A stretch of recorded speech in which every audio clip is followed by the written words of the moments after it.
Hello friends, welcome back to the channel. पिछले videos में हमने करंट डिवीजन और वोल्टेज डिवीजन रूल पढ़ा था, तो हमने वहाँ पे इसकी थ्योरी पढ़ी। आज का जो वीडियो है उसका इम्प्लीमेंटेशन है और उस करंट डिवीजन और वोल्टेज डिवीजन रूल को यूज़ करके एक्चुअली प्रॉब्लम कैसे सॉल्व करते हैं। तो ये एक बहुत छोटा बेसिक प्रॉब्लम है। आगे आने वाले टाइम में और इसी तरीके के हम प्रॉब्लम सॉल्व करते रहेंगे। तो और आपको पता है कि उस उन प्रॉब्लम्स के सॉल्यूशन के लिए आपको चैनल से जुड़े रहना है, इसलिए जल्दी से जल्दी चैनल को सब्सक्राइब कीजिए और हाँ, घंटी बजाना बिल्कुल मत भूलिए।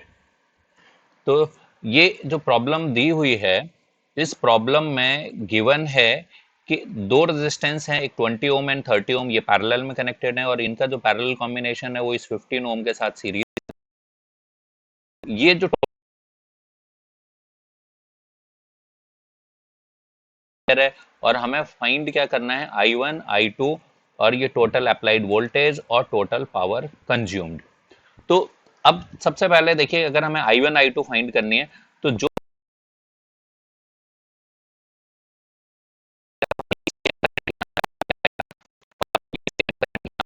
फ्लो होगा, तो यानी ये वैल्यू अगर 3 एम्पियर है तो यहां पर भी I की वैल्यू कितनी होगी, 3 एम्पियर। ठीक है, जब ये 3 एम्पियर हो गया, अब इसी 3 एम्पियर को डिवाइड करना है हमें दो पार्ट में। तो एक 20 ओम में जाएगा, एक 30 ओम में। तो मैं सीधा करंट डिवीजन रूल लगा रहा हूं। करंट डिवीजन रूल क्या, I1 की वैल्यू अगर मैं इसका सॉल्यूशन लिखूं तो सॉल्यूशन में I1 this will be equal to total current I multiplied by resistance R2 upon R1 plus R2। दो ब्रांचेस में तो कोई दिक्कत नहीं है, हम सीधे लगा सकते हैं। तो I1 करंट कौन सा है, करंट थ्रू 20 ओम। तो this current through 20 ohm will be equal to 3 into opposite branch resistance कितना हो जाएगा, 30 ओम, अपॉन जो टोटल रेजिस्टेंस कितना हो जाएगा, 20 प्लस 30। तो यानी 20 प्लस 30, तो जो इसकी जो वैल्यू हो गई ये हो जाएगी 50 ओम। तो यानी 90 अपॉन 50। इसको हम जो है अगर इसकी वैल्यू निकालें तो इसकी वैल्यू आ जाएगी 1.8 एम्पियर। ऐसे ही अगर हम I2 की बात करते हैं तो this I2 will be equal to total current I multiplied by resistance opposite side का, that will be R1 upon R1 plus R2। तो ये जो वैल्यू है this will be equal to, इसमें current 3 into 20 opposite branch resistance है upon 50। तो ये इसकी जो वैल्यू आएगी 60 अपॉन 50 यानी 1.2 एम्पियर। अब देखिए I1 की वैल्यू आ गई आपकी 1.8, I2 की वैल्यू आ गई 1.2। इन दोनों का सम करते हैं तो that will be equal to 3 ampere. तो हमने I1 और I2 की वैल्यू कैलकुलेट कर ली। अब हमें कैलकुलेट करना है टोटल वोल्टेज V। तो अगर मैं टोटल वोल्टेज V की बात करूं तो ये जो वोल्टेज है दिस वोल्टेज विल बी, एक इस पार्ट का वोल्टेज ये V1 और दूसरा ये वोल्टेज V2। ठीक है, अब V1 जो वोल्टेज है, ये V1 वोल्टेज जो 20 ओम के अक्रॉस है और 30 ओम के अक्रॉस, क्योंकि 20 और 30 कैसे हैं, पैरेलल हैं। तो ये दोनों ही जब पैरेलल हैं तो V1 जो वोल्टेज है इन दोनों के अक्रॉस सेम होगा। तो total voltage V will be equal to V1 plus V2। अब जो voltage V is equal to क्या होता है, I इंटू आर। तो V1 will be equal to, तो यहां पर हम चाहे तो क्या कर लें, I1 R1 कर लें, प्लस ये जो करंट है टोटल I, अगर मैं इस रेजिस्टेंस को, मैंने इसको मान लिया है R1 और ये रेजिस्टेंस हो गया R2 और ये रेजिस्टेंस है अगर R3, तो I1 R1 plus I into R3, क्योंकि जो करंट इस ब्रांच के थ्रू जा रहा है वो मल्टीप्लाइड बाई इसका रेजिस्टेंस। या और इसको ऐसा लिख सकते हैं, I1 R1 की जगह मैं यहाँ पे कर लेता हूँ I2 R2, जो करंट इसमें जा रहा है मल्टीप्लाइड बाई ये resistance plus I3 sorry I into R3। तो I1 R1, I1 की वैल्यू कितनी है, I1 हमने कैलकुलेट किया 1.8। तो 1.8 मल्टीप्लाइड बाई रेजिस्टेंस कितना है 20 ohm, plus I into R3, I कितना है 3 एम्पियर, तो 3 मल्टीप्लाइड बाई इसका रेजिस्टेंस कितना है 15 ओम। तो इसको अगर हम करते हैं तो ये कितना आएगा आपका ये 1836 प्लस इसकी वैल्यू कितनी आ रही है 45। जब आप इसको टोटल करोगे so this will be equal to 81 volt.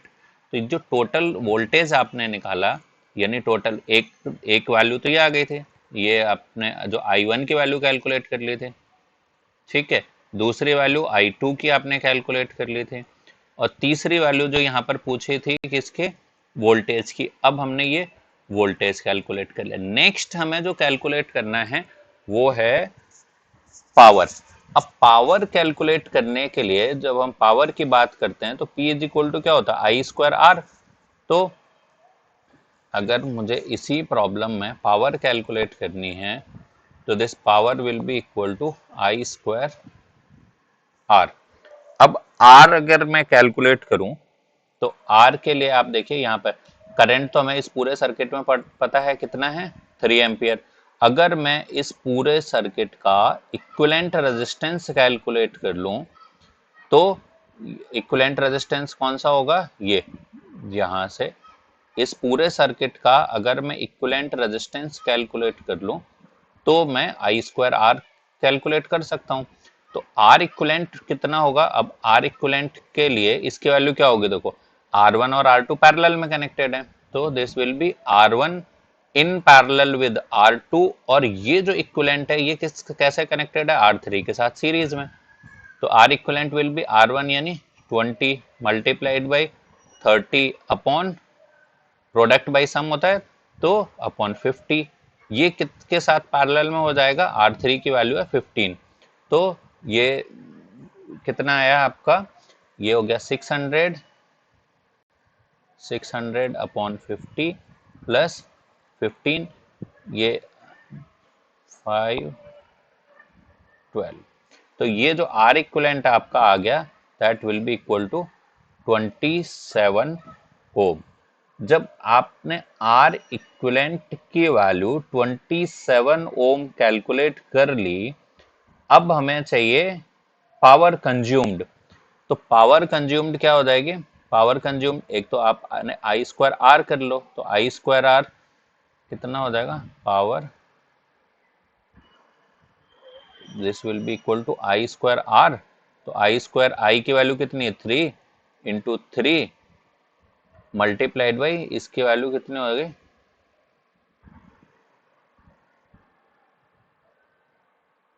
27। तो ये अब ये जब आपने इसको मल्टीप्लाई किया तो दिस विल बी 3 3 9 9 9 इंटू 27।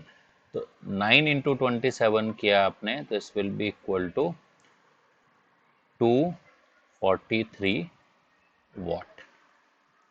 तो इस तरीके से हमने सिंपल मेथड लगा के, सिंपल करंट और current division voltage division rule लगा के हमने क्या कर लिया, यहाँ पर पावर कैलकुलेट कर ली, करंट कैलकुलेट कर लिया और टोटल वोल्टेज कैलकुलेट कर लिया। तो इसी प्रॉब्लम को हम एक और तरीके से सॉल्व कर सकते हैं, जिसमें ये जो पावर हमने कैलकुलेट की है, पावर जिसको हमने आई स्क्वायर आर किया, इसको हम P is equal to V I भी कर सकते थे। अगर मान लीजिए मैं इसको P is equal to V into I करता, तब भी आप देखिए V की वैल्यू कितनी है, टोटल वोल्टेज इसके कितना आया था 81, और करंट की वैल्यू कितनी है 3, तो तब भी ये आता है 81 इंटू 3 यानी 243 वॉट ही आता। ऐसे ही आप जो अभी हमने यहाँ पर जो ये वैल्यू कैलकुलेट की हैं, इसमें हमने जो पहले I1 और I2 कैलकुलेट किया है, I1 और I2 कैलकुलेट करने की बजाय हम पहले ये अप्लाइड वोल्टेज भी कैलकुलेट कर सकते हैं। अप्लाइड वोल्टेज कैसे कैलकुलेट करते हैं, पहले हम ये इक्विवेलेंट रेजिस्टेंस निकालते हैं, इक्विवेलेंट रेजिस्टेंस 27 ओम हो जाता, फिर इसके बाद हम रिवर्स प्रोसेस करते हैं कि 27 या जो है जो ये 27 ओम कैलकुलेट करने के बाद फिर हम करंट को कैलकुलेट करते हैं, करंट डिवाइड करके। तो और जो है टोटल पावर कंज्यूम पहले निकाल लेते हैं। तो ये जो है सर्किट में सॉल्व करने की अलग अलग अप्रोच हो सकते हैं कि आप किस तरीके से सॉल्व करते हैं, जो आपको इजी लगे आप उस तरीके से सॉल्व कीजिए।